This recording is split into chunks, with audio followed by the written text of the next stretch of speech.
TV Imaculada, o Evangelho em primeiro lugar.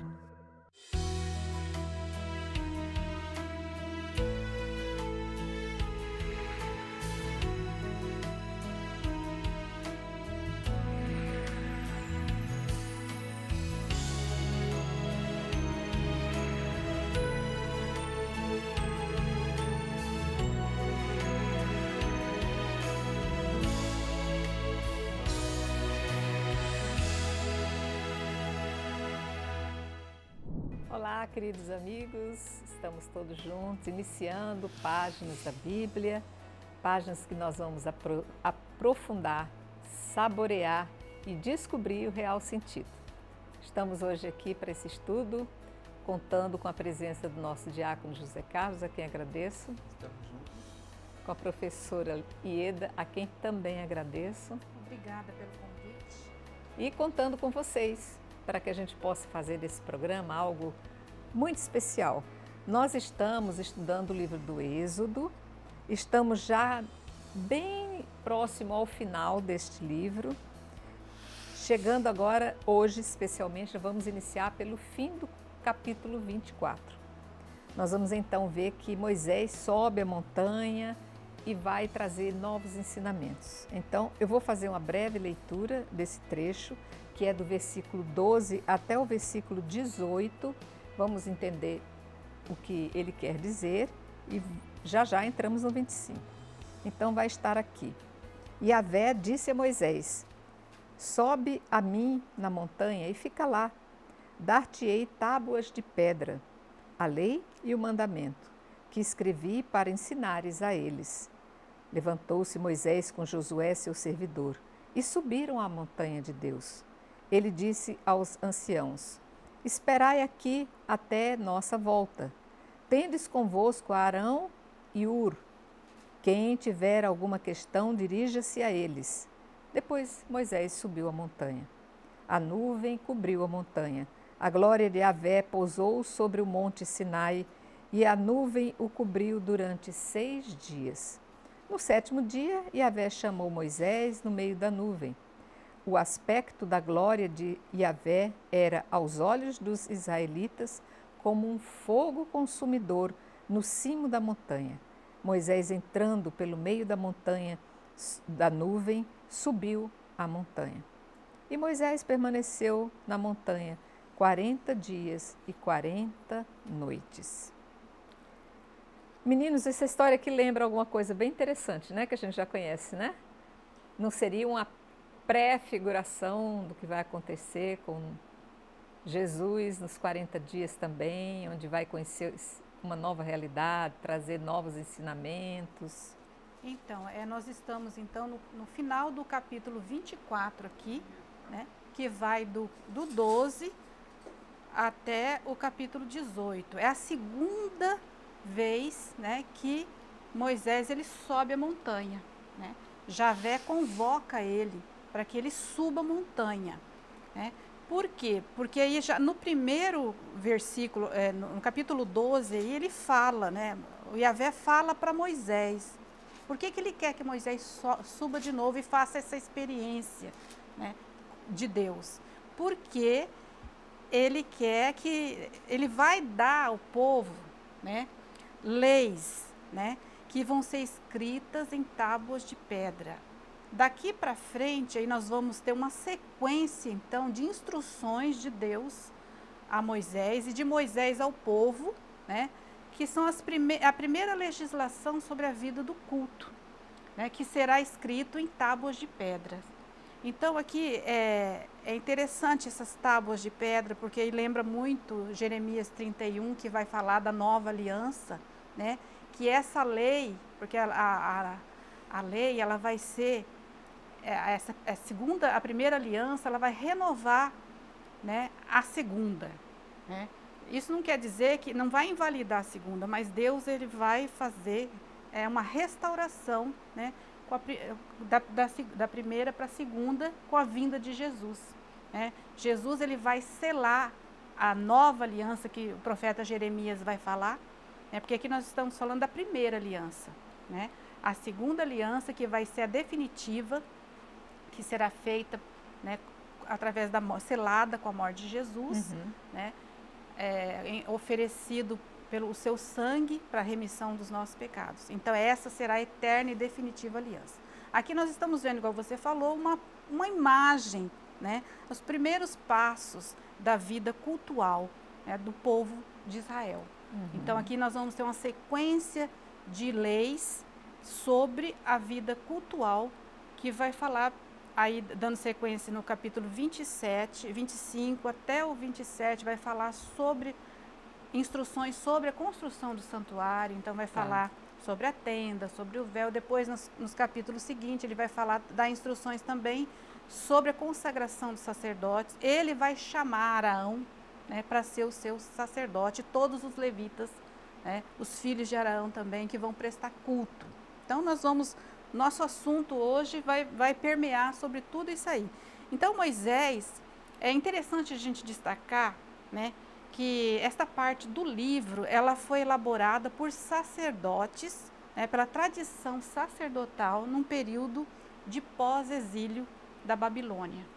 Então, nessa época, o povo sai da Babilônia, eles foram escravizados de novo, né, e voltam para Jerusalém, né, e aí o centro vai ser o culto, porque eles não têm mais, não tem rei, porque tudo foi destruído, né, pelo Império Babilônico. Então eles voltam do pós-exílio e o centro vai ser o culto, os sacerdotes.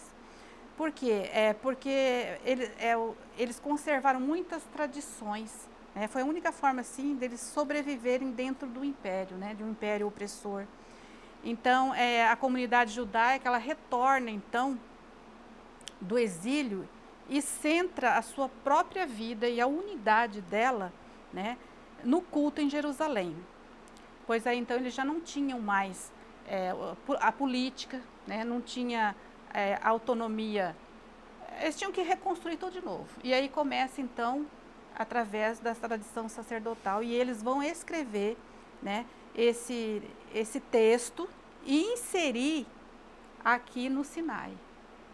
Por que eles vão inserir esse texto, né, que foi escrito no século XV, no século V, né, no período do pós-exílio da Babilônia, e aí em acontecimentos que aconteceram lá no Sinai, né, junto com o Decálogo, junto com o Código da Aliança, eles vão inserir para que essa lei, né, seja realmente assim, tenha força e se torne cada vez mais sagrada.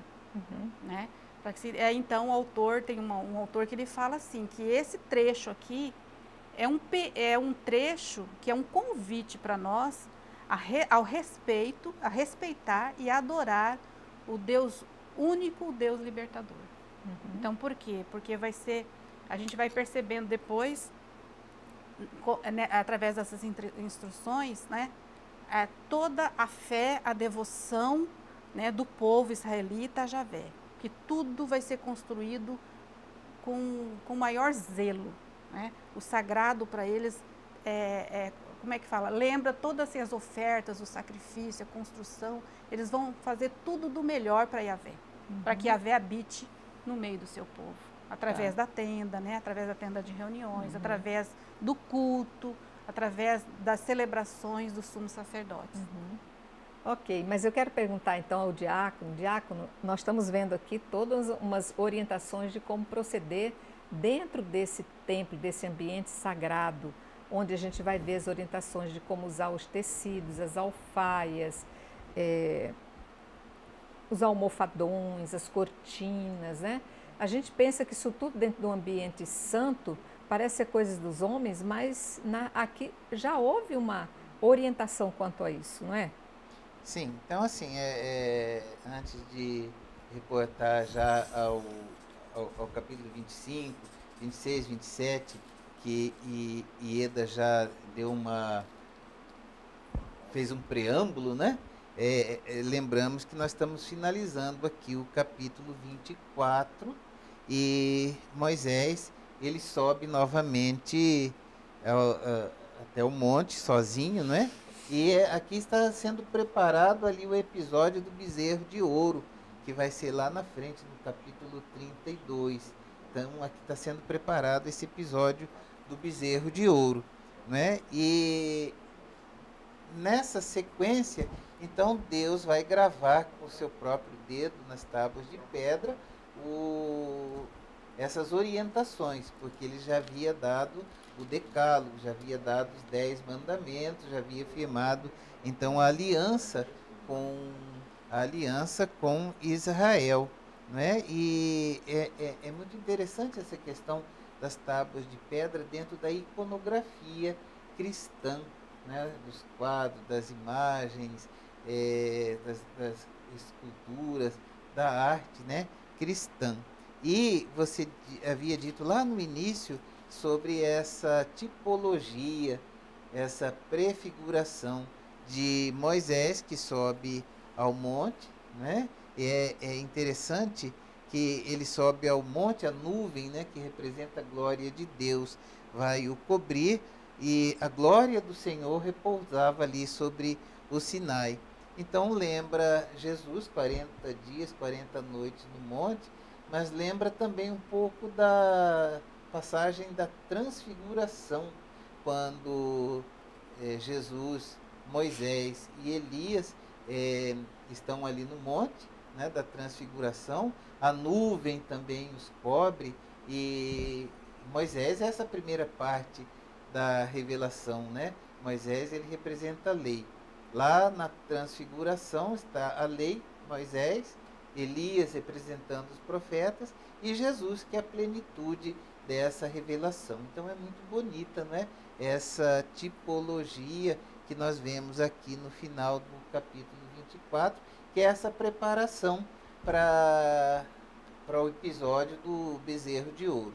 Mas, como disse nossa querida Ieda, no final, lá por volta do século V, quando o povo de Deus retorna, já no governo de Ciro, o povo de Deus retorna do exílio da Babilônia para Jerusalém, então o culto ele vai procurar reforçar a identidade do povo de Israel, a identidade do povo de Deus. Então, o culto, a adoração, né, isso vai ser centralizado em Jerusalém, e eles vão reconstruir Jerusalém, reconstruir o templo, e para legitimar, podemos dizer assim, para reforçar tudo isso, o autor sacerdotal, provavelmente um sacerdote, então ele insere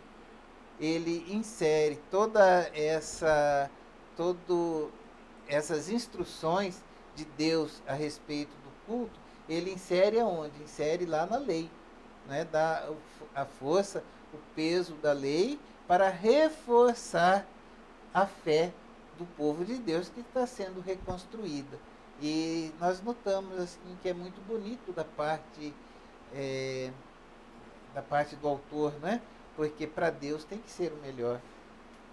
Eles estão reconstruindo, mas assim, para o culto, para Deus, nós vamos ver que é sempre o melhor, né?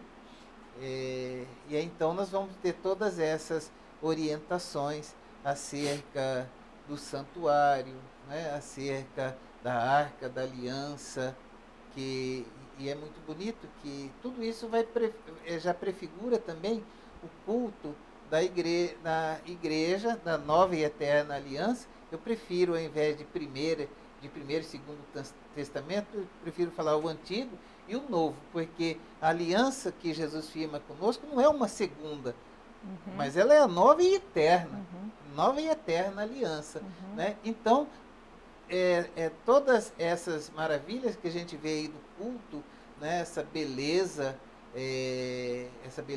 artística, nós percebemos assim que isso representa toda a criatura adorando o Criador, né? Porque além dos homens nós temos as pedras, temos os vegetais, temos os animais, né? Os animais são sacrificados, nós temos o incenso, as resinas. Então, assim, toda a natureza e também todos os sentidos, né? O tato, o olfato, o paladar, todos os sentidos, a audição, todos os sentidos são envolvidos também nessa relação mística da criatura com o Deus eterno, né? Tudo isso é muito bonito e prefigura também, nós vamos ver aí no decorrer do programa, prefigura também os objetos de culto que nós usamos hoje, prefigura também a hierarquia, podemos dizer assim, a hierarquia católica, né? Arão, que é o primeiro lá dos sumos sacerdotes, os filhos de Arão, que são os sacerdotes, os levitas, que representam os diáconos, e depois a questão das vestes, que nós vamos ver à frente também, muito semelhantes, inspirando as nossas vestes litúrgicas de hoje. Então, eu gostaria de, antes da gente prosseguir, ainda destacar nesse trecho aqui a questão das tábuas de pedra, né? Que eu até citei o profeta Jeremias, que lá no profeta Jeremias, capítulo 31, 33, ele vai falar de uma nova aliança, né? Aqui no Sinai, né? Deus escreveu a sua lei nas tábuas de pedra, né?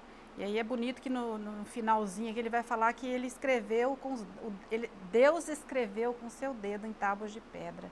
E aqui essa nova aliança que Jeremias fala, ele vai falar que Deus vai escrever não mais nas tábuas de pedra a sua lei, mas essa escrita de Deus vai ser no coração do ser humano. Uhum. Né? Aí eu estava pensando, né? Deus, ele, com Jesus, a fé em Jesus, né?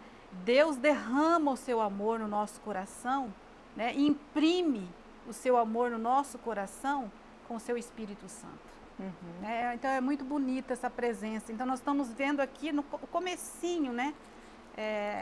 De como é que aconteceu essa história dessa presença de Deus, primeiro no templo e depois dentro do nosso coração. Essa lei fora e essa lei interna. Né? E outra coisa que eu gostaria de destacar também é a questão da nuvem, né? Essa nuvem de Javé. Ele fala aqui no versículo 16, a nuvem cobriu a montanha. Né? A nuvem é a glória de Javé. A nuvem, ela é a manifestação da presença divina. A nuvem é uma nuvem que é misteriosa, né? Que oculta o Senhor. E essa nuvem, ela cobre, né? Quando Moisés sobe, ela é a presença de Deus, se manifesta, quer dizer, é uma teofania, manifestação divina, através dessa nuvem misteriosa que é a presença de Javé. Né? Ela vai falar da glória de Deus, da glória do Senhor. E o povo, como é que vê os israelitas? Eles também experimentam, né, essa presença de Javé no Sinai, mas não tão perto e acessível como Moisés. Né? Os israelitas, eles veem essa glória, essa manifestação divina como um fogo temível. Né? E o texto ele vai falar, né, que é com um fogo temível que os israelitas vão fazer essa experiência de Deus na montanha do Sinai. É um fogo que até manifesta temor. Né? Então, a outra coisa que eu gostaria de falar, além dessa glória, são 6 dias, né? E no 7º dia, então ele fica lá, me ajuda a achar aqui o versículo, que fala que Moisés ele ficou 6 dias e no 7º dia, então... É o 15. O capítulo, o versículo 15 do 24, 16, né? Então, a glória de Javé pousou sobre o monte Sinai. A nuvem cobriu durante 6 dias. Isso. E no 7º dia, Javé chamou Moisés do meio da nuvem. Né? Esses 6 dias aí é a preparação espiritual. Lembra a criação também, a preparação espiritual. É porque a gente lê assim, foi tão fácil para Moisés ter essa experiência de Deus, mas ele teve uma preparação. Ele era um homem profundamente de oração. Né? Ele orava, e ele tem um texto que fala na Bíblia, que Javé conversava com Moisés, né, como um homem conversa com seu amigo. Olha, e 6 dias de preparação, e no 7º dia, né, que Deus se manifesta para ele. Né? E aí outro aspecto que eu gostaria de destacar, antes da gente entrar nos próximos capítulos, que é a questão de permanecer 40 dias e 40 noites. Né? Ele passa, então, na montanha, ele sobe 40 dias e 40... É bastante tempo, né? A gente pensar. E aí, o que lembra esses 40 dias? O 40 é um número simbólico. Né? Ele representa o quê? Um tempo necessário para preparação. Jesus também ele ficou, antes de assumir seu ministério público, 40 dias e 40 noites no deserto sem comer. Né? Esses 40 dias e 40 noites também, né? Representa também a viagem de Elias até o Sinai, que vai falar que ele passou 40 dias de viagem, né, do profeta Elias, que está no livro do 1º Reis, capítulo 19, versículo 8. Tá bom? Então, é interessante a gente destacar, né, essas coisas importantes ainda desse texto. Então, chama atenção demais. Nossa, uma coisa que me calou fundo foi ver que a construção, a preparação, a acomodação, o espaço aconchegante que Deus deveria ter foi orientado lá no Monte Sinai por Moisés. E ele desce, a lista é muito interessante, que ele diz, você vai fazer, colocar ouro, prata, bronze, você vai usar púrpura, violeta e escarlate. Olha as cores da reverência da realeza. Né? Carmesim, linho puro, pelos de cabra, pelos de camelo, de carneiro, tingidos de vermelho, madeiras de acácia. O que tinha de mais especial, assim, que mais representasse a criação, é colocado aqui como um local de aconchego.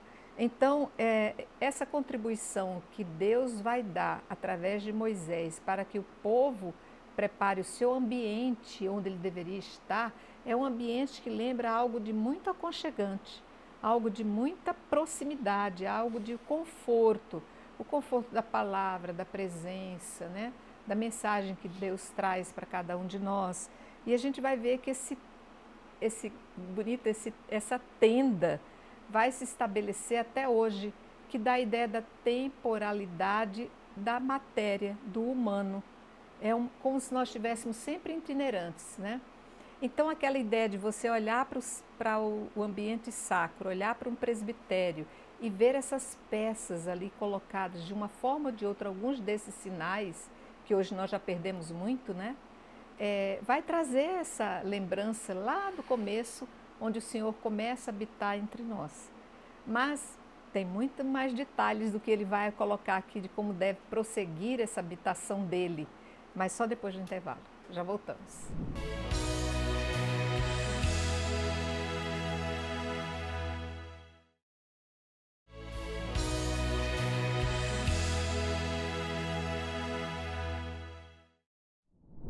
Voltamos. Eu falava desses detalhes que deveriam compor os nossos presbitérios. Então, eu chamo vocês para pegarem o material que vocês têm, a sua Bíblia. Nós estamos estudando o livro do Êxodo, entrando agora no capítulo 25. Eu vou fazer uma pequena leitura do versículo 1 até o 9, que vai falar daquilo que eu disse para vocês antes do intervalo. Yahvé falou a Moisés, dizendo: dize aos israelitas que me tragam uma contribuição. Tomareis a contribuição de todo homem cujo coração o mover a isso.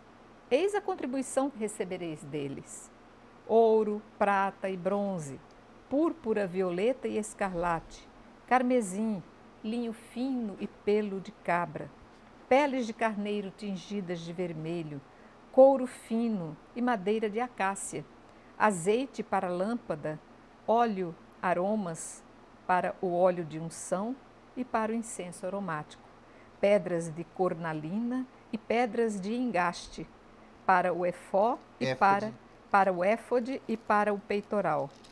Faze-me um santuário para que eu possa habitar no meio deles.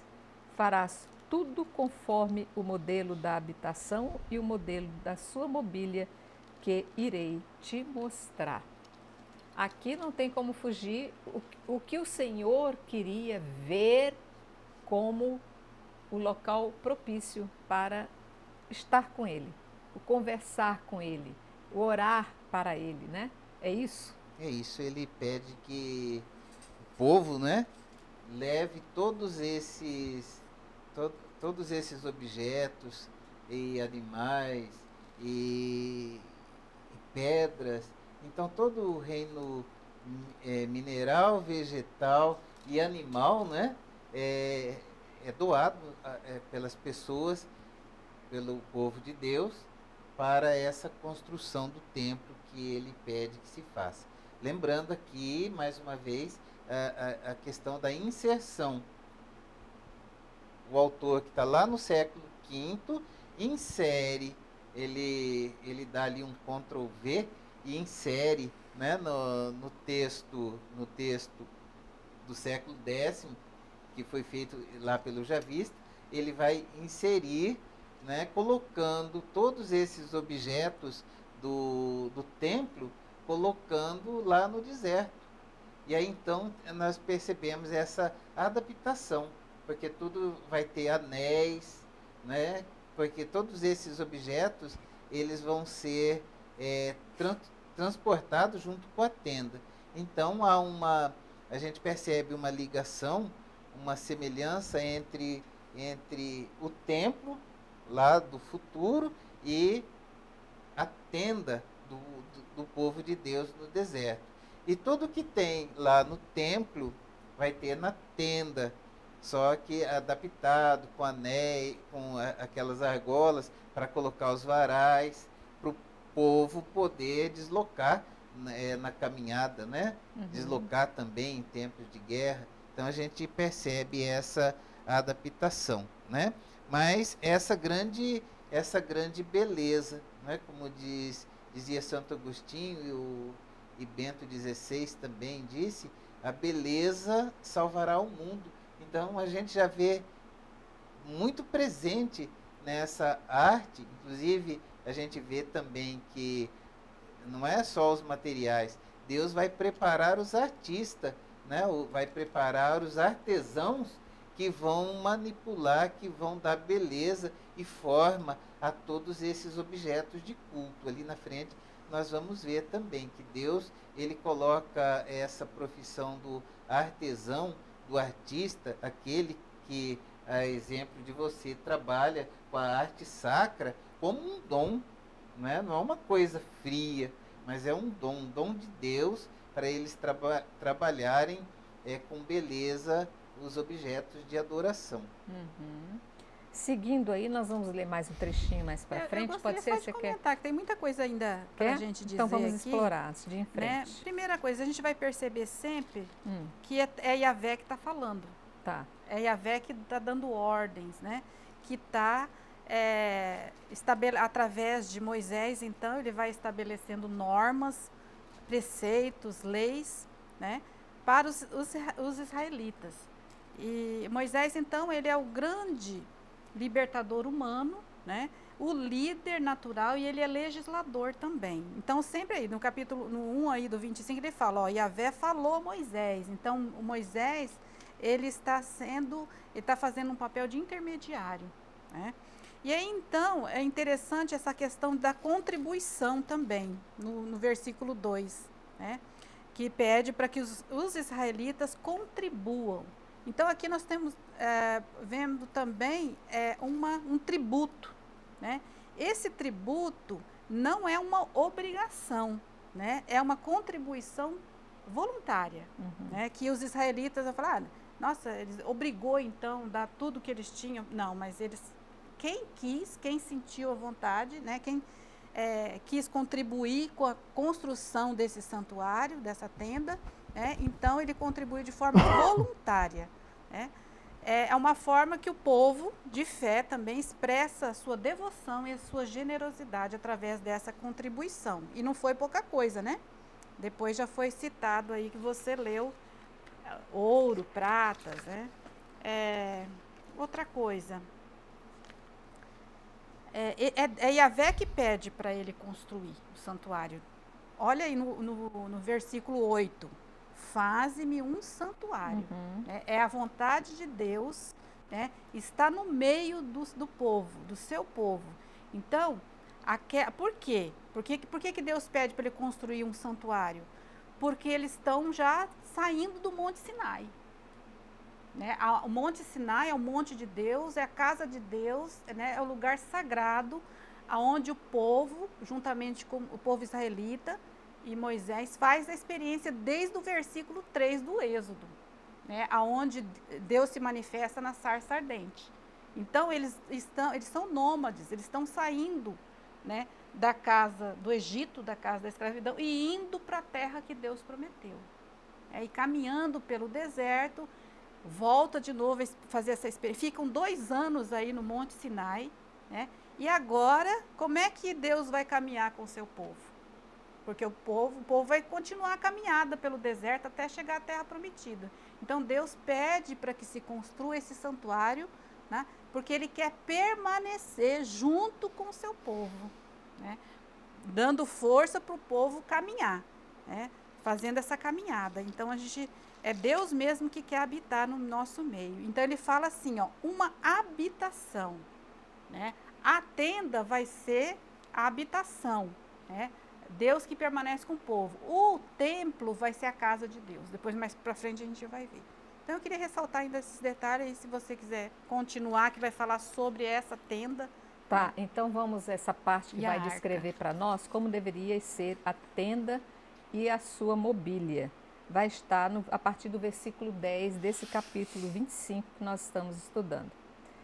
Farás uma arca de madeira de acácia com 2 côvados e meio. Eu já estava olhando aqui, o côvado tem aproximadamente 44 centímetros. 2 côvados vai ser menos de 1 metro. 125 centímetros. Isso. A Bíblia do Peregrino já traz a soma toda. E de comprimento, 1 côvado e meio de largura e 1 côvado e meio de altura. Tu a cobrirás de ouro puro por dentro e por fora, e farás sobre ela uma moldura de ouro ao redor. Fundirás para ela 4 argolas de ouro, que porás nos 4 cantos inferiores da arca, 2 argolas de um lado e 2 argolas de outro.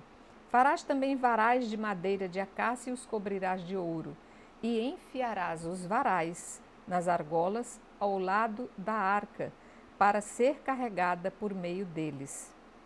Isso me faz lembrar hoje as procissões que a gente faz com aqueles andores, né? Que são aqueles varais que a gente vê sustentando uma pequena madeira, e ali a imagem em cima. É interessante, que, por exemplo, esses andores, né? Cada um, hoje os ministros carregam os andores, né? Isso, no tempo da arca, somente os sacerdotes poderiam transportar, os levitas, transportar a arca. Porque dentro dessa arca contém a tábua de pedra, né? O decálogo, os 10 mandamentos, as leis, a legislação, todas as instruções de Deus. É como se estivesse carregando hoje o sacrário. A coisa mais valiosa, né, que eles tinham do sagrado está dentro dessa arca.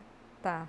Os varais ficarão nas argolas da arca, isso a partir do 15, versículo 15. Não serão tiradas dela, e colocarás na arca o testemunho que te darei. Farás também um propiciatório de ouro puro, com 2 côvados e meio de comprimento e 1 côvado e meio de largura. Farás 2 querubins de ouro batido os farás, nas 2 extremidades do propiciatório. Faze-me um dos querubins numa extremidade e o outro na outra. Farás os querubins formando um só corpo com o propiciatório, nas 2 extremidades. Os querubins terão as asas estendidas para cima e protegerão o propiciatório com suas asas, um voltado para o outro. As faces dos querubins estarão voltadas para o propiciatório. Porás o propiciatório em cima da arca, e dentro dela porás o testemunho que te darei. Ali virei a ti, e de cima do propiciatório, no meio dos 2 querubins que estão sobre a arca do testemunho, falarei contigo acerca de tudo que eu te ordenar para os israelitas. Meninos, eu vejo aqui como Deus parece um professor dando aula para crianças, né? Ele vai dizer, vocês vão fazer comigo a mesma coisa que esses anjos estão fazendo ali, diante das pedras da lei, diante das tábuas da lei, né? vocês vão ficar com o rostinho virado para mim, a reverência vai ser para mim, a postura vocês farão para mim. Então, é legal essa forma dele ensinar, né? Esse, eu diria que é a pedagogia Isso, divina. encantador, né? Então Deus ele vai se revelando e ele vai ensinando, inclusive nos mínimos detalhes, como é que deveria, como é que ele queria ser cultuado.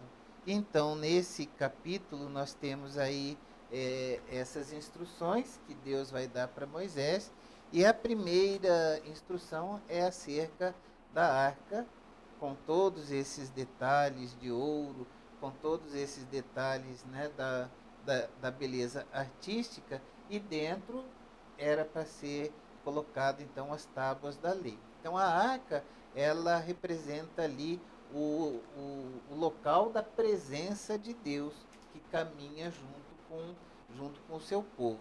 Na tenda, né, é a tenda da reunião, onde Moisés ele ia lá para ter reunião com Deus, para despachar com Deus e para ouvir as instruções de Deus. Então, na tenda era ali o local mais sagrado. No templo, essa arca ela vai ficar no chamado Santo dos Santos, Santíssimo, né, de onde vem para nós hoje o termo Santíssimo, né, que nós temos o sacrário.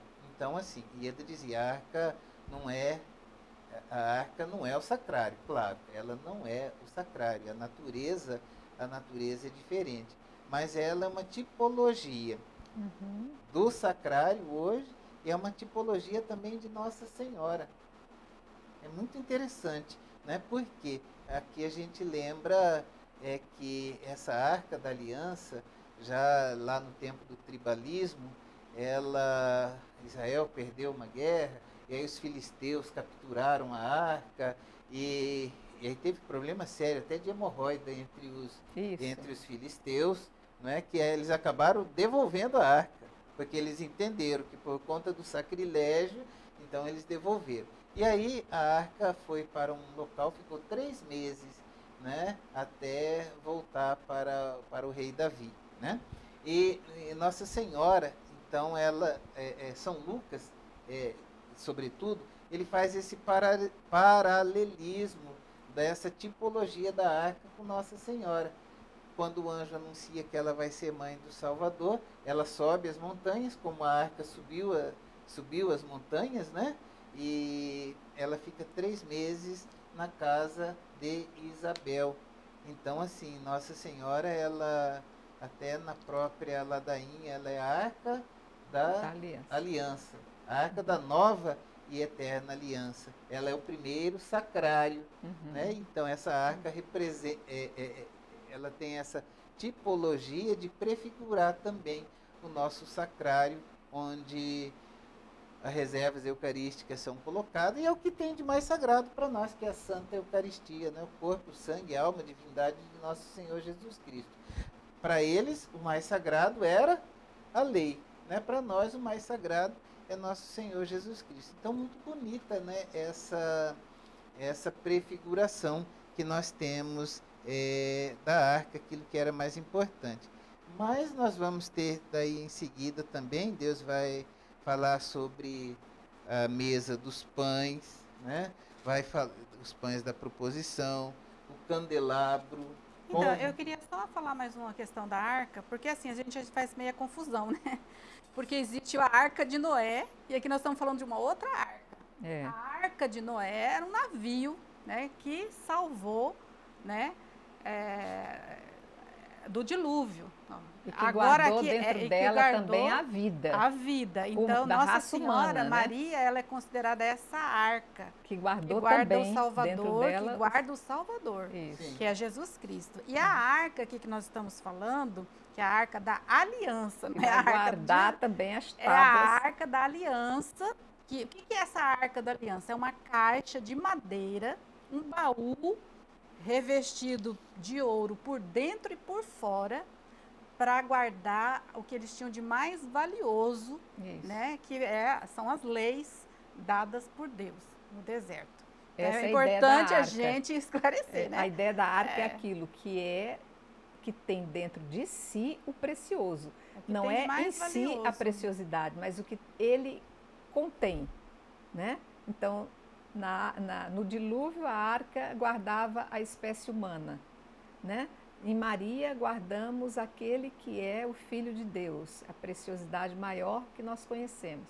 E aqui, a palavra do Deus vivo. A presença de A presença Deus. de Deus A pela arca tábua é a da lei. presença de Deus.